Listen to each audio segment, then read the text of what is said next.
नमस्कार, आपकी अदालत में आपका स्वागत है। आपकी अदालत में हर हफ्ते हम पेश करते हैं आपकी और हमारी दुनिया के ऊंचे लोगों को, बड़े लोगों को। हम नेताओं से उनके काम की सफाई मांगते हैं, सेलिब्रिटीज से, स्टार से उनके काम का हिसाब किताब मांगते हैं, उन पर इल्जाम लगाते हैं।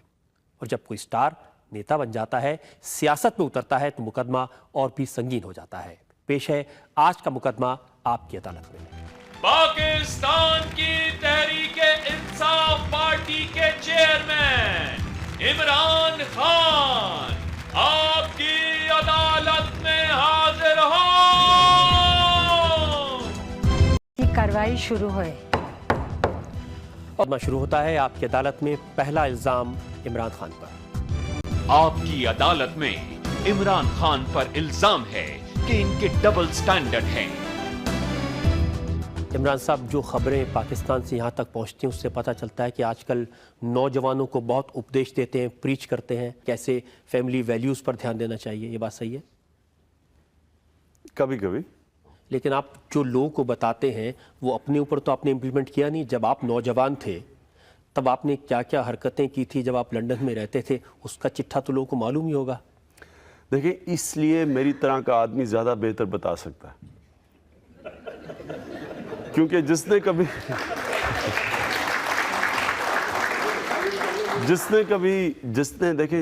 कभी ना मगरिब देखा हो, ना उसने किसी फेज से गुजरा हो, वो कैसे लोगों को बता सकता है। मेरी तरह का आदमी जिसने सारे फेजेस देखे, जिसने मगरिब के कल्चर को बड़े करीब से देखा, जो मगरिब में अपनाया गया, और जिसने फिर दो कल्चर को एनालाइज किया, उनकी ताकत देखी, उनकी कमज़ोरियाँ देखी, तो मेरी तरह का आदमी ज़्यादा क्वालिफाइड है नौजवानों को बताने के लिए कि उनको किस चीज़ से बचना चाहिए, किस चीज़ के ऊपर गौर करना चाहिए।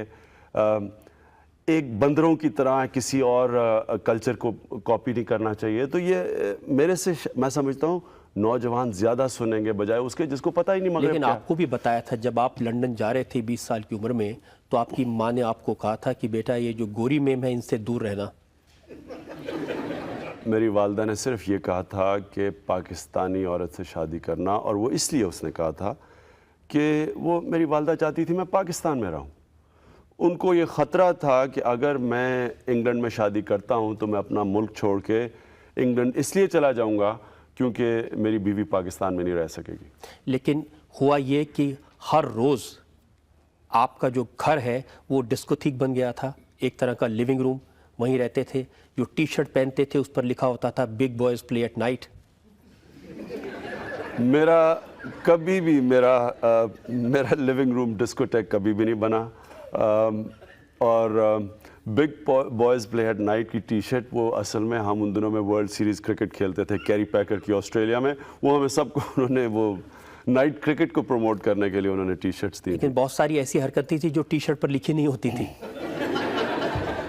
देखिए, ये तो अब आपका जो इमेजिनेशन है ये ज़्यादा आगे जा रहा है। जो भी हरकतें होंगी, कोई ऐसी, मैं एक नॉर्मल अपने ज़माने का नौजवान था और कभी अपने आप को ये नहीं समझा कि जो मैं कोई प्ले बॉय हूँ या ये मीडिया में।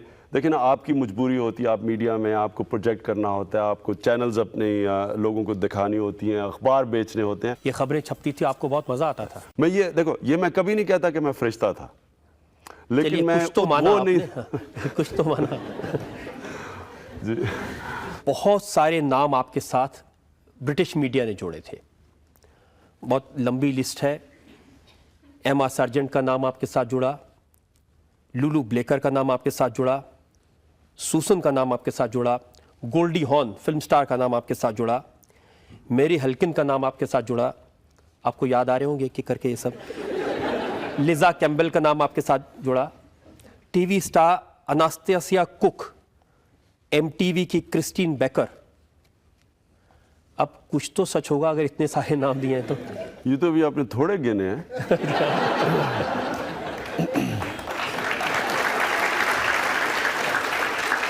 और ये वो नाम है जिनको किसी को भी मैं जानता था, वो आपने सारे नाम डाल दिए। मैं इसलिए कहा, इससे ज़्यादा लोगों को मैं जानता था।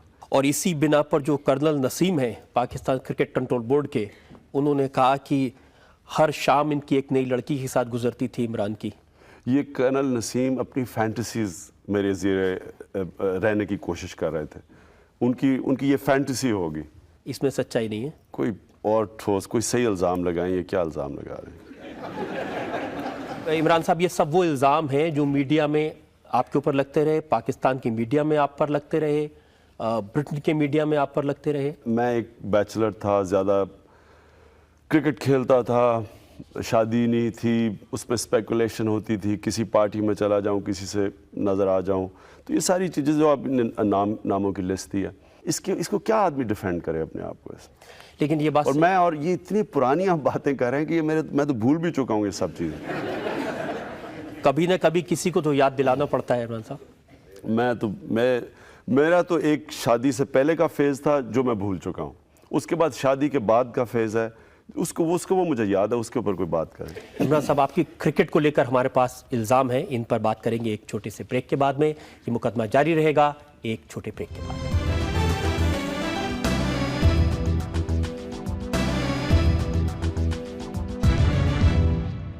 آپ کی عدالت میں آج کٹگھرے میں موجود ہیں پاکستان میں تحریک انصاف پارٹی کے چیئرمین عمران خان. آپ کی عدالت میں عمران خان پر الزام ہے کہ انہوں نے کرکٹ کا استعمال اپنے فائدے کے لیے کیا.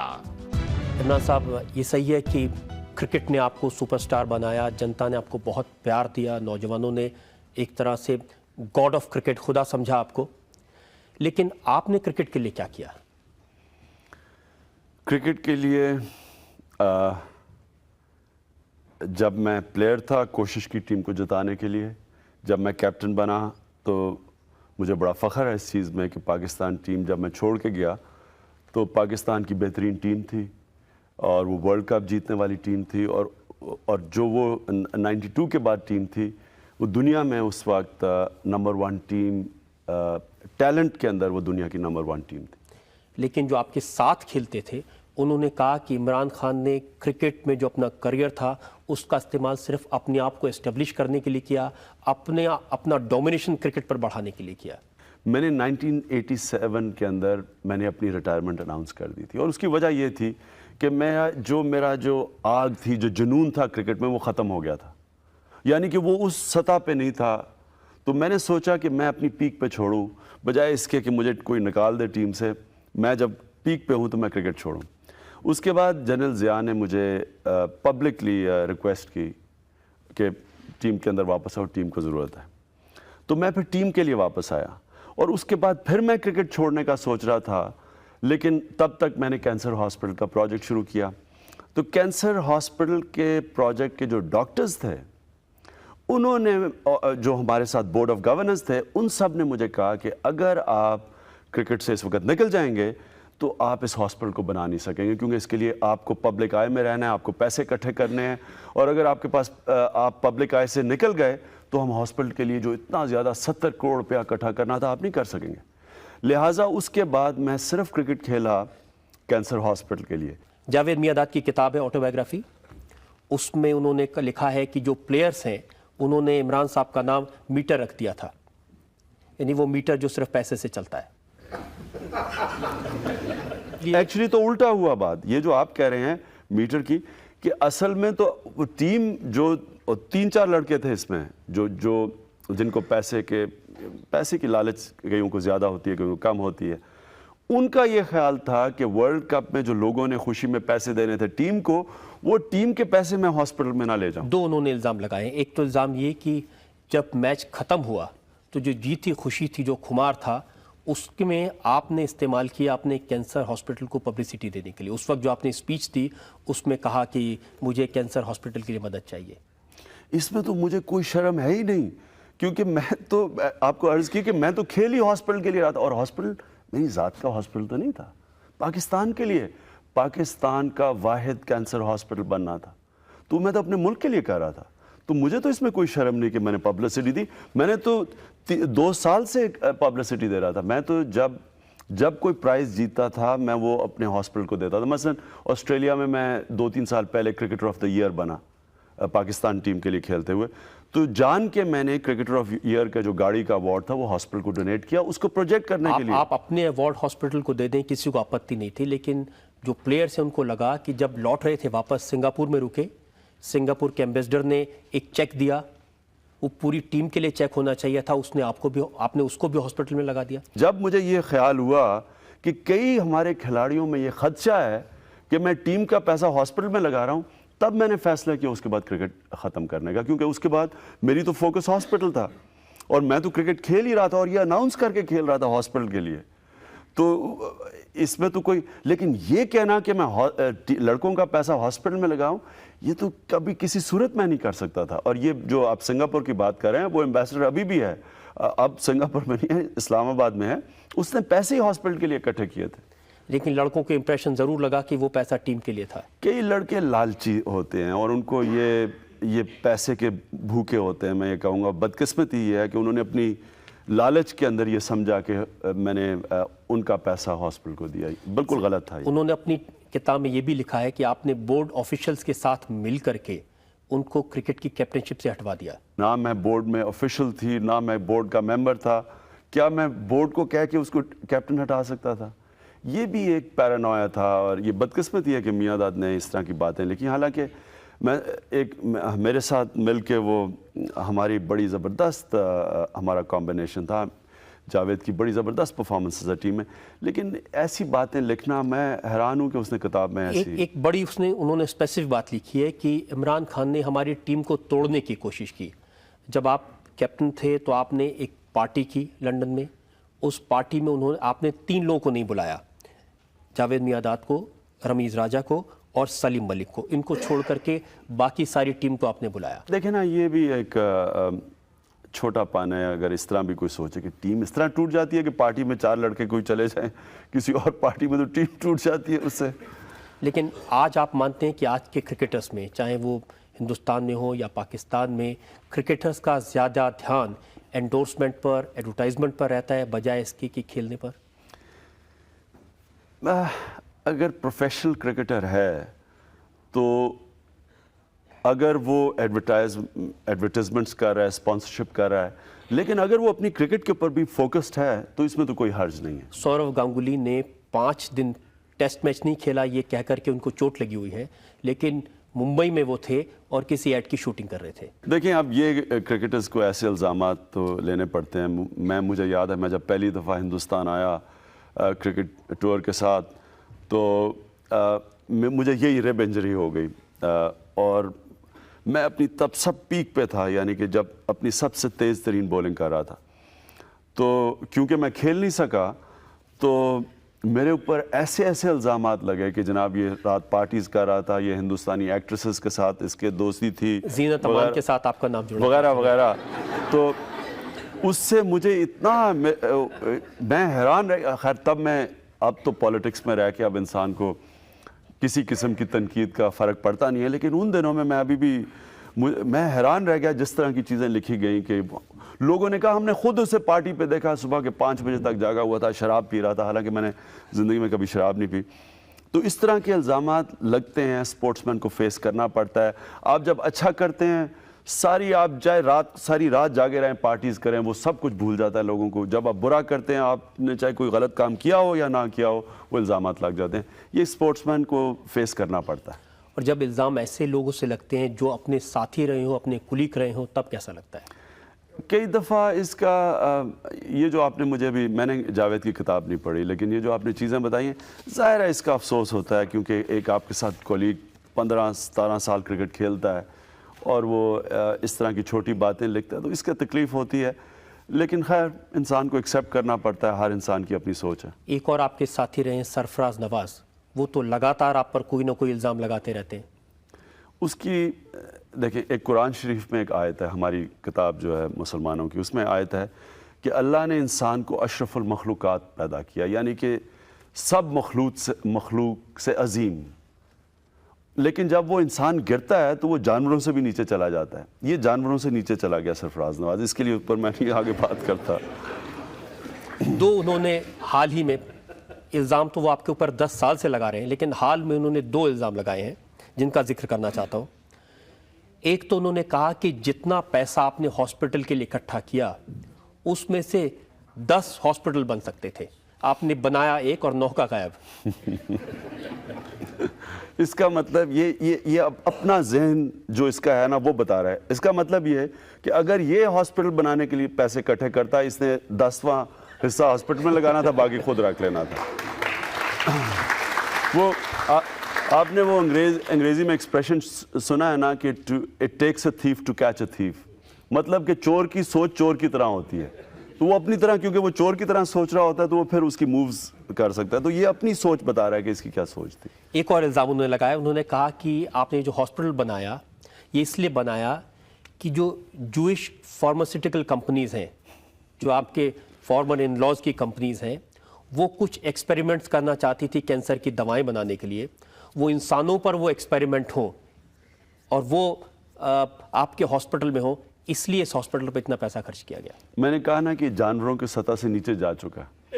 इसके ऊपर अब आप इसके लिए कोई ये अंग्रेजी में कहते हैं ना गॉन केस है, इसके ऊपर आगे कोई बात ना करें, क्योंकि ये बेवकूफ़ आदमी है और बेवकूफ़ के अलावा इसमें ये बदनीयत आदमी है। ये बात क्रिकेट की थी। इमरान साहब, सियासत में आपने क्या क्या किया उसको लेकर के हमारे पास इल्जामात हैं। इमरान खान से सफाई मांगेंगे एक ब्रेक के बाद।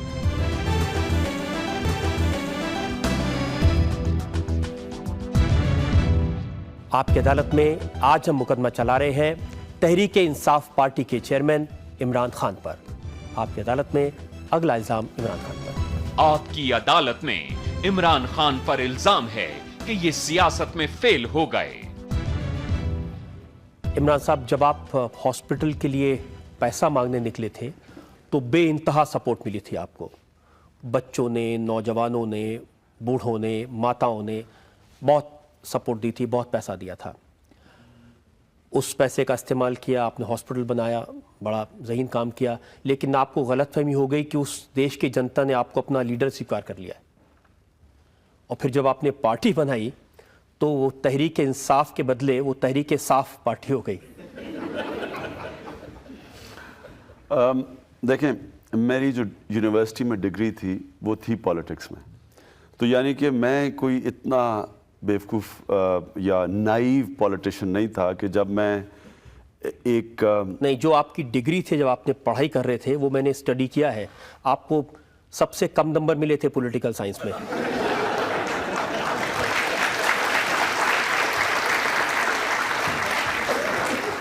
मैं आपको ये रिक्वेस्ट करूंगा कि आप फिर से इसके ऊपर रिसर्च करें, और जब आप रिसर्च करेंगे तो आपको पता चलेगा कि पॉलिटिक्स के पेपर के अंदर मुझे ऑक्सफोर्ड के अंदर, ये आप याद रखें कि ऑक्सफोर्ड के अंदर सारे ज़हीन तरीन स्टूडेंट्स जाते थे, उसके अंदर मुझे टॉप सेकंड मिला था।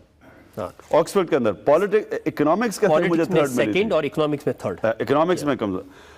देखें, तो मैं पाकिस्तान की पॉलिटिकल सिचुएशन को जानता था कि एक आदमी जब एक एंटी स्टेटस को, एंटी एस्टेब्लिशमेंट पॉलिटिक्स करने आया है, तो क्या वो जो इतने पुराने मंजे हुए सियासतदान और सियासी जमातें बैठी थी, क्या वो मुझे एकदम वज़ीर आज़म उन्होंने बनने देना था?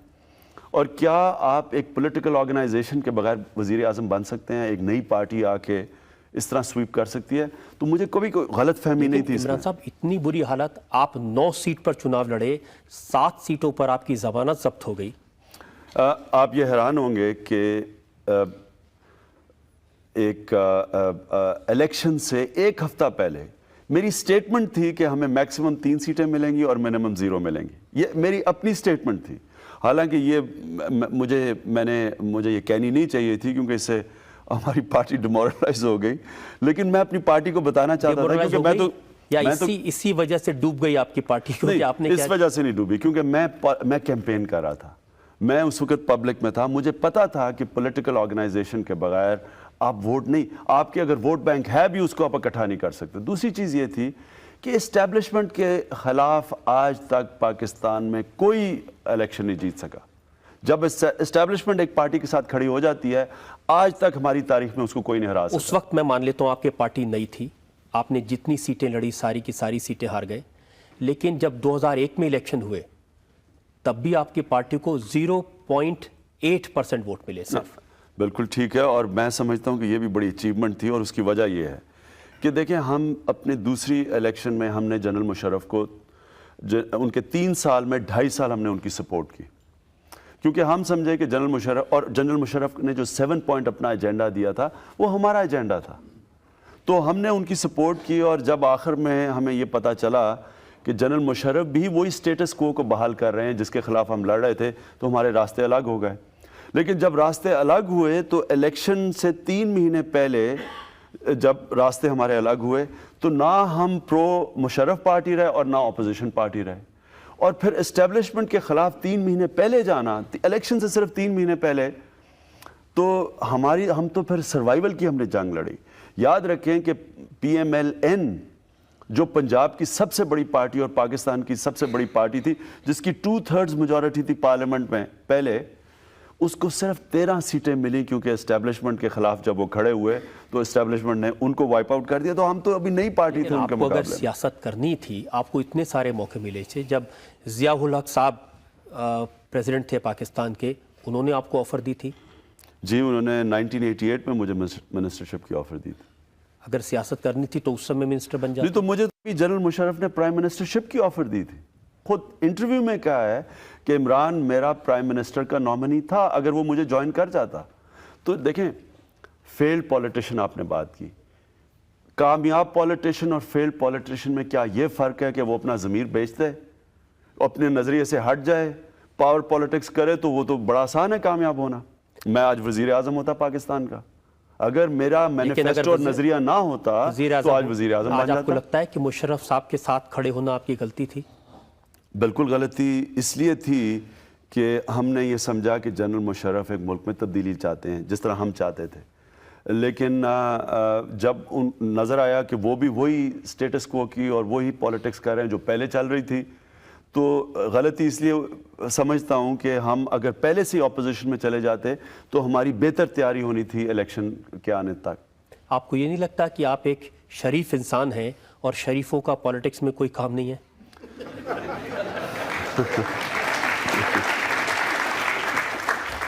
میں یہ بالکل نہیں سمجھتا. میرا جو رول ماڈل ہے پاکستان میں وہ محمد علی جناح ہے، جو ایک پرنسپلڈ انسان تھے، جو سارا پاکستان ان کو ابھی بھی سمجھتا ہے کہ پاکستان کا ایک ہی لیڈر آیا ہے جس کو کنسنسس ہے پاکستان میں. اور وہ ایک پرنسپلڈ، ایک نظریاتی، ایک سیلف لیس پولیٹیشین تھے اور وہ ہمارے آئیڈیل ہیں. محمد علی جناح نے پولیٹکس 1910 میں شروع کی اور 47 میں کامیابی ہوئی. تو دیکھیں، جب آپ ایک نظریے اور یا ایک خواب کو چیس کرتے ہیں تو پھر آپ ٹائم فریم اپنے آپ کو نہیں دیتے. آپ یہ نہیں کہتے کہ میں اگر 2 الیکشن میں کامیاب نہیں ہوا تو میں فیل ہو گیا ہوں. آپ اپنے نظریے کے لیے شاید ساری زندگی آپ لگائیں گے اس میں کامیاب ہونے کے لیے. خواب دیکھتے دیکھتے آدمی اسامہ بن لادن کا سپورٹر بن جائے، یہ کہنے لگے کہ اسامہ نے جو کیا وہ غلط نہیں کیا. یہ کس نے کہا ہے؟ یہ آپ کا یہ سٹیٹمنٹ ہے 25 اکتوبر کا، اور آپ نے کہا کہ whenever the U S kills Osama bin Laden there will be a strong reaction throughout the Islamic world. آپ نے کہا کہ اگر سپٹمبر 11 کے انسیڈنٹ کے بعد میں یہ ہو جاتا، it is clear that if Osama is killed no American اور European would be able to enter any Islamic state. اس کی میں آپ کو وجہ بتاتا ہوں. دیکھیں ہوا کیا کہ جب ٹوئن ٹاورز پہ اٹیک ہوئے، اسامہ بن لادن کو ایک دم گلٹی پرناؤنس کر دیا. طالبان کو انہوں نے کہا کہ ہمیں اسامہ بن لادن دو. طالبان نے آگے سے ایک بڑی ریزنبل سٹیٹمنٹ دی. انہوں نے کہا آپ ہمیں ثبوت دیں اور ہم آپ کو اسامہ بن لادن دے دیتے ہیں. بن لادن کے ٹیپس آئے، اس میں یہ مانا کہ جو 9/11 کے جو ٹیرر ہوا تھا اس کے پیچھے اس کا ہاتھ تھا. اس نے کہا میں نے بدلے کی کارروائی کی تھی. کی ہوگی، لیکن کیا کیا القاعدہ انٹیکٹ ہے؟ کیا اسامہ بن لادن کسی آرگنائزیشن کو کنٹرول کر رہا ہے؟ کیا وہ جدھر چھپا ہوا ہے، جدھر بھی وہ چھپا ہوا ہے، کیا وہ اتنے بڑے نیٹ ورک کو کنٹرول کر سکتا ہے جب کمیونیکیشنز سیٹلائٹ فون کے تھرو یا جس کے تھرو بھی کرنا ہو وہ سارے مانیٹرڈ ہیں؟ میرا تو یہ سوال ہے. میں یہ نہیں کہہ رہا کہ اسامہ بن لادن وہ تو اگر وہ خود ہی کہتا ہے تو وہ ہے گلٹی، لیکن القاعدہ کیا ہے؟ کیا یہ ہے اتنی بڑی آرگنائزیشن؟ اس کے اوپر میرے ڈاؤٹس ہیں. جنتا سے پوچھتے ہیں، اگر اس بارے میں آپ سے سوال پوچھنا چاہتے ہیں. جس سمے آپ پاکستان ٹیم کے کیپٹن تھے اس سمے آپ ایسا کیا سوچتے تھے؟ ایسا جب بھارت کے ساتھ میچ ہوتے تھے تو کس بھاؤ سے اس میچ کو کھیلتے تھے، اور کسی ٹیم کے ساتھ ہوتا تھا تو کس بھاؤ سے کھیلتے تھے؟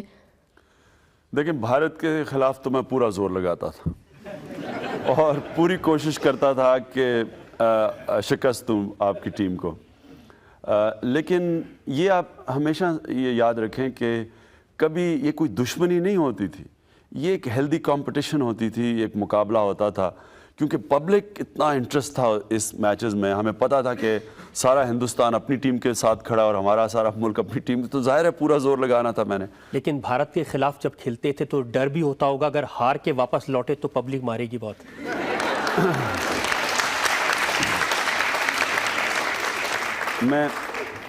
میں کبھی بھول نہیں سکتا کہ میں جب یہاں پہلی ٹور پہ آیا اور ہماری ٹیم ہار گئی، تو مجھے یاد ہے کہ ہم جب ہارے تو ہم نے فیصلہ کیا کہ اس فلائٹ پہ پاکستان پہ جایا جائے جب سارا ملک سو رہا ہو۔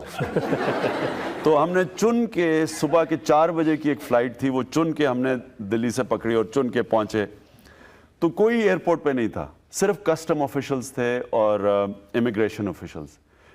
آپ یقین کریں کہ ان کسٹم آفیشلز نے ہمیں 2 گھنٹے ایئرپورٹ روکا اور ایک ایک چیز ہماری کانفسکیٹ کی جو بھارت سے آئی تھی، مثلا ریکارڈ یا پریزنٹس ملے، سب کچھ انہوں نے لے لیا ہمارے سے اور 2 گھنٹے وہاں میں رکھا۔ اور اس کے بعد جب ہم نکلے تو تھوڑے تھوڑے لوگ جاگے ہوئے تھے، تو ہم چھپ چھپ کے اپنے گھروں پہ پہنچے۔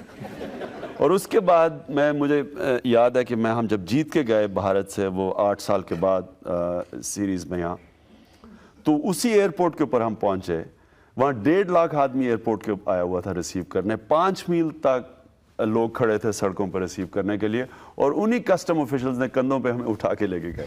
تو یہ ہار جیت کا یہ ویسے یہ سکھاتا بھی بہت زیادہ ہے آپ کو دونوں چیزوں میں۔ آپ جب جیتتے ہیں تو پھر آپ بالکل آسمانوں پہ نہیں چلے جاتے، اور جب ہارتے ہیں تو آپ سمجھتے ہیں کہ ہاں یہ برا وقت ہے لیکن اچھا بھی وقت آئے گا۔ آپ کی جو پولیٹیکل پارٹی ہے تحریک انصاف، اگر جس طرح سے وہ ڈیموکریسی آتی ہے پاکستان میں اور آپ کی پارٹی پاور میں آتی ہے، تو آپ ایسا کون سا پریکٹیکل قدم اٹھائیں گے جس سے کشمیر جو پرابلم ہے وہ سارٹ آؤٹ ہو جائے؟ میرا یہ خیال ہے کہ عوام دونوں ملکوں کی آج تیار ہے ایک سلوشن کے لیے۔ آج لوگ تنگ آ چکے ہیں ایک زبردستی ایک کانفلکٹ، جس طرح ڈاکٹر موہن سنگھ نے کہا کہ ہمارے سارے سب کانٹیننٹ کو کسی نے روکا ہوا ہے آگے بڑھنے سے، اور اس کانفلکٹ نے روکا ہوا ہے۔ بجائے یہ کرنے کہ یہ ڈسپیوٹ کی pushing it under the carpet کہ جی خود ہی ٹھیک ہو جائے گا، وہ ٹھیک ہوتا نہیں ہے۔ ہارڈ لائنرز آپ کی طرف بھی بیٹھے ہیں، ہماری طرف بھی بیٹھے ہیں، وہ فائدہ اٹھاتے ہیں اس ڈسپیوٹ سے۔ وہ پھر نفرتیں سے ووٹ زیادہ آسانی سے ملتی ہے، پیار سے ووٹ مشکل ملتی ہے۔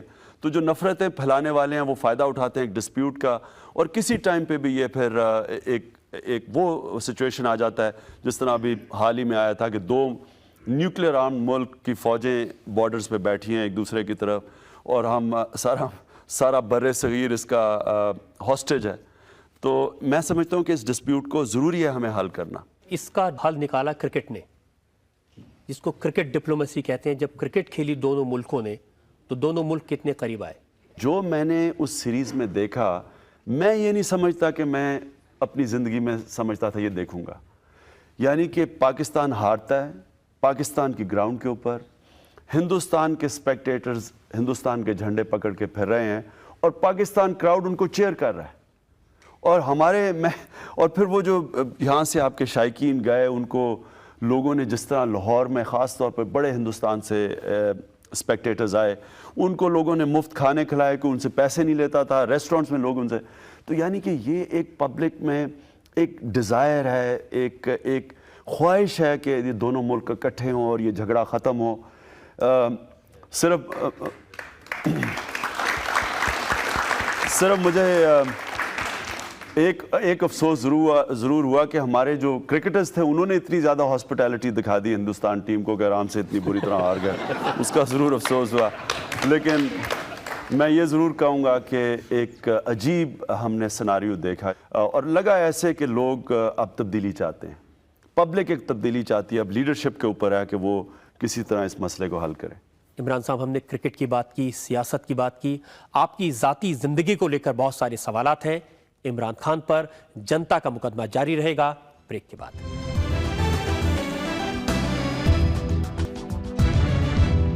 آپ کی عدالت میں آج ہم مقدمہ چلا رہے ہیں تحریک انصاف پارٹی کے چیئرمین عمران خان پر۔ آپ کی عدالت میں اگلا الزام عمران خان پر۔ आपकी अदालत में इमरान खान पर इल्जाम है कि इन्होंने सियासत के चक्कर में अपनी जाती जिंदगी को नुकसान पहुंचाया। इमरान साहब, सियासत ने आपको इतना दीवाना कर दिया कि आप अपने घर के बारे में, परिवार के बारे में, फैमिली के बारे में बिल्कुल भूल गए। और जिस जमाइमा ने अपना मुल्क छोड़ा, उर्दू सीखने की कोशिश की, पाकिस्तानी बनने की कोशिश की, उसको नुकसान हुआ आपकी सियासत की वजह से। मैं आपको एक वाक़या बताऊं। अभी मैं अपनी पॉलिटिकल रैली में था, तो मेरी तकरीर से पहले एक हमारा बड़ा जुनूनी वर्कर तकरीर कर रहा था। तो तकरीर में कहता कि इमरान साहब, आपने अपने मुल्क के लिए अपना घर बर्बाद कर दिया। मैं भी अपने मुल्क के लिए अपना घर बर्बाद करने के लिए तैयार हूँ। और मुझे पता था कि वो अपनी बीवी से तंग है, वो मुल्क का आड़ लेके तो उसको डिवोर्स करने के चक्कर में था। देखें,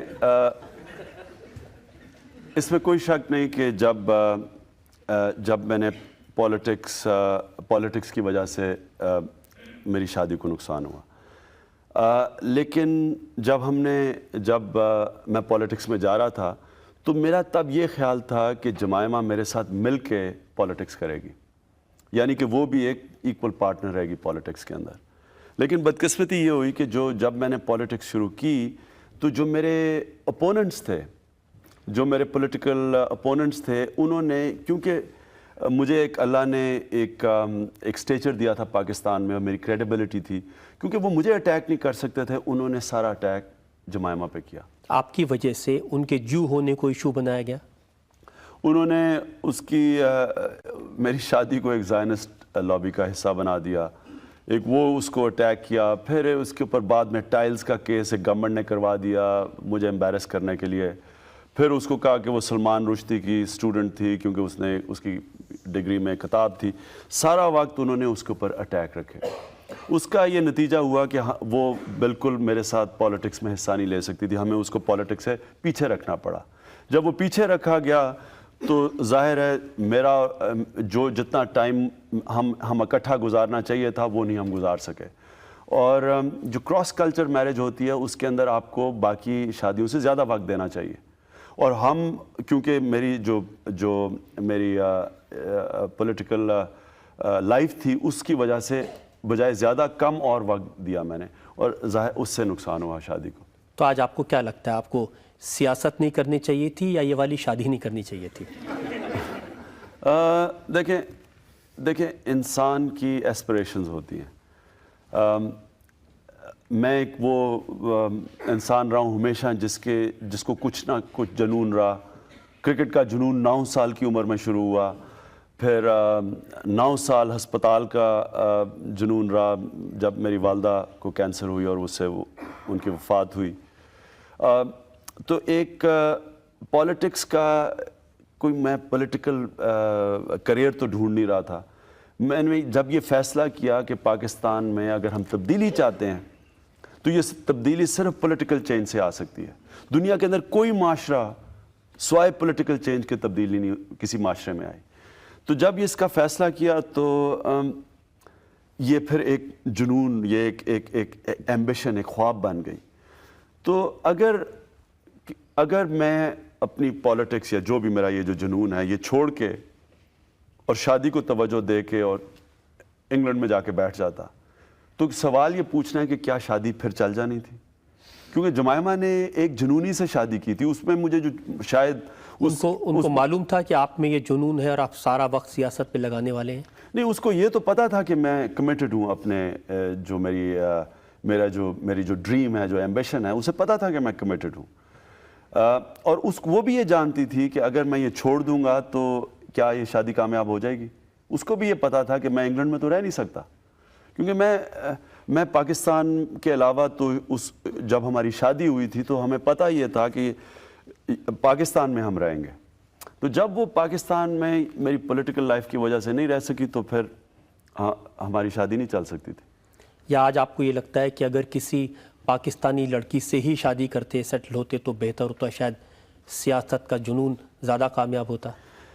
देखिए, क्या होता, ये बड़ा मुश्किल सवाल है। कोई नहीं है इसका जवाब दे सकता कि क्या हो सकता था, लेकिन आप यही बता सकते हैं कि क्या हुआ, और उसके बाद उससे आप आगे देख सकते हैं।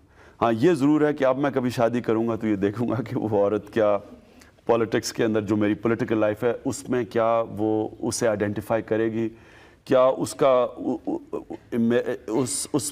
اس میں بھی وہ پیشن ہوگا جو میں جس طرف جا رہا ہوں. بہتر یہ ہے کہ شادی نہیں کروں گا اگر میں سمجھوں کہ کوئی اس پولیٹیکل لائف میں فٹ نہیں ہو سکتی. آج کل کسی فرینچ مہیلا کا نام چھپ رہا ہے پاکستان کے اخباروں میں. بدقسمتی یہ ہے کہ ابھی آپ اور بڑے نام سنیں گے, کیونکہ جب تک میری شادی نہیں ہوتی پھر سے, اور اگر نہ ہوئی تو پھر آپ اسی طرح پھر جو ابھی آپ نے لمبی لسٹ بتائی ہے ہو سکتا ہے آپ ایک اور لسٹ بتا رہے ہوں. تو کیا مانے پبلک کی, اب آپ کا ارادہ ہے شادی کرنے کا؟ دیکھیں میری زیادہ زندگی بیچلر کی تھی, لیکن میں سمجھتا ہوں کہ جو شادی کی زندگی تھی وہ اس سے بہت سپیریئر تھی. یعنی کہ جو شادی میں انسان کو خوشی ملتی ہے, حالانکہ میری بڑی مشکل تھی زندگی, کیونکہ ایک طرف پولیٹکس کھینچ رہی تھی, ایک اس کے لیے جمائمہ کے لیے مشکل تھا وہ ساری زندگی اس لائف میں اڈیپٹ کرنا, لیکن اس کے باوجود میں یہ کہوں گا کہ جو شادی کی زندگی کی خوشی تھی وہ بیچلر لائف سے بہت بہتر تھی. تو آئیڈیل تو یہ ہے کہ میں پھر سے شادی کروں گا, لیکن کیا وہ شادی نہیں کروں گا اگر میں یہ سمجھوں کہ وہ میں اس کو کامیاب نہیں کر سکتا. یہ تو آپ کا اپنا خیال ہے. جمائمہ نے کیا کہا, ان کا دل ٹوٹا کس لیے؟ دیکھیں دونوں کے لیے مشکل تھا, دونوں کے لیے شادی چھوڑنا مشکل تھا, کیونکہ ہماری شادی کوئی اس طرح تو شادی نہیں ٹوٹی کہ ہمارے ایسے اختلافات ہو گئے کہ ہماری شادی چل نہیں سکتی تھی. ہماری شادی تو اس لیے ٹوٹی کہ